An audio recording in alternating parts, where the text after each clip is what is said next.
Hey everyone, today we're going to dive into a topic that is, no joke, one of the most critical things for anyone running AI and ML workloads on Kubernetes, and that's storage. Yeah, I know, it's not the sexiest part of the stack, but trust me, getting your caching and storage strategy right, that is the key to unlocking some serious performance and really optimizing your costs. So, let me just start with a question that might hit a little too close to home for some of you.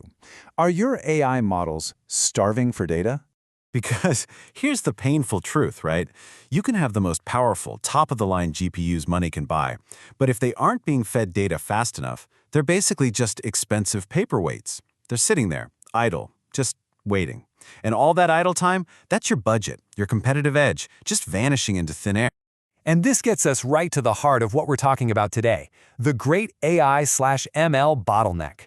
We've got to understand why storage isn't just some item to check off a list. No, it's a critical piece that actually determines the return you get on that massive compute investment. I mean, this quote just nails it. Think about it like this. Your GPU is a Formula One engine, right? It's built for incredible, mind-blowing speed. But your storage, that's the fuel pump. And if that pump is slow, the engine gets starved and it can never ever hit its top speed. That is exactly what's happening when your storage can't keep up with your compute.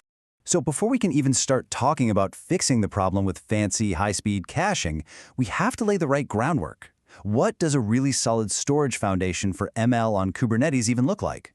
Well, it really just comes down to three fundamental things.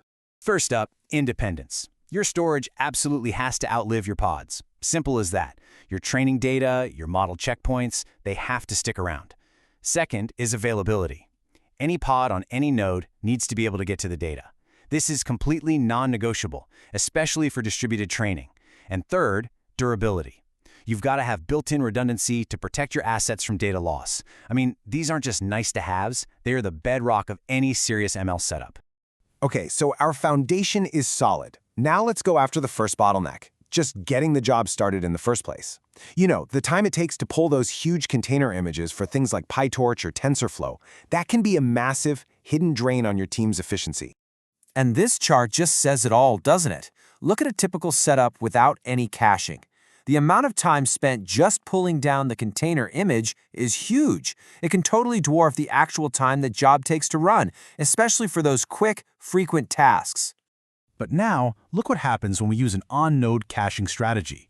Bam! That image pull time basically disappears. It's almost zero. The job starts pretty much instantly. It's such a dramatic improvement, and all we did was keep the images we use a lot local to the node.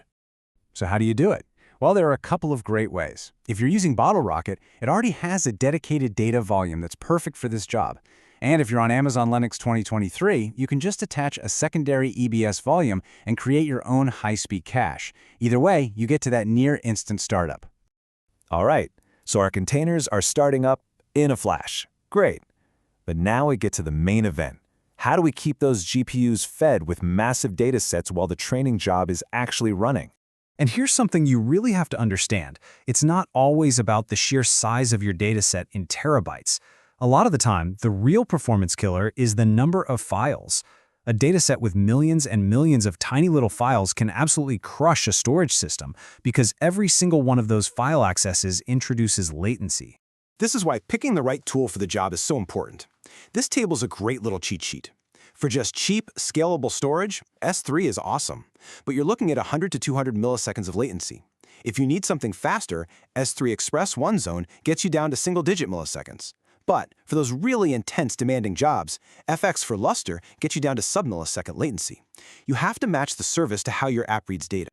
So let's see what that looks like in a real architecture.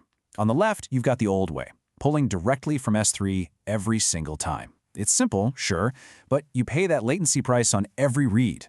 The setup on the right, the high-performance caching model, is so much smarter. You put something like FSX for Lustre right in front of S3. The very first read is a little slow, yeah, because it has to populate the cache.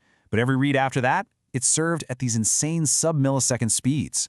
For jobs that read the same data over and over, this is an absolute game changer. Okay, let's talk about another huge storage problem. Model checkpointing.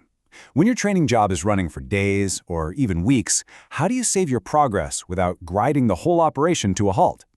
So for anyone who's not super familiar, checkpointing is just saving the entire state of your model, all its parameters, everything, to storage every so often. It's your safety net. It's what protects you from a system failure wiping out a week's worth of work.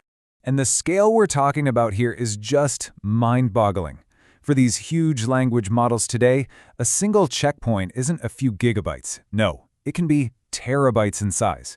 You're writing a colossal amount of data and you have to do it fast. And this brings us right back to our central problem, doesn't it?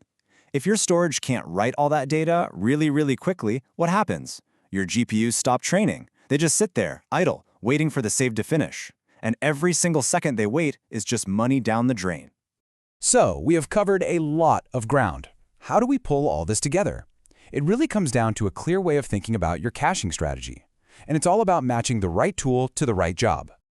You know, this quote right here, this might be the single most important takeaway from this whole thing. You have to change your mindset. Stop thinking about just minimizing your storage bill in isolation. The real goal is to optimize the total cost. Spending a bit more on high-performance storage to keep your multi-million-dollar GPU cluster running at 100% is one of the smartest investments you can possibly make. It all boils down to this one simple rule. Match the storage to the workload's data access pattern. Do you have millions of tiny files? You need low latency. Are you checkpointing gigantic models? You need high write throughput. Let what you're trying to do guide your storage choice.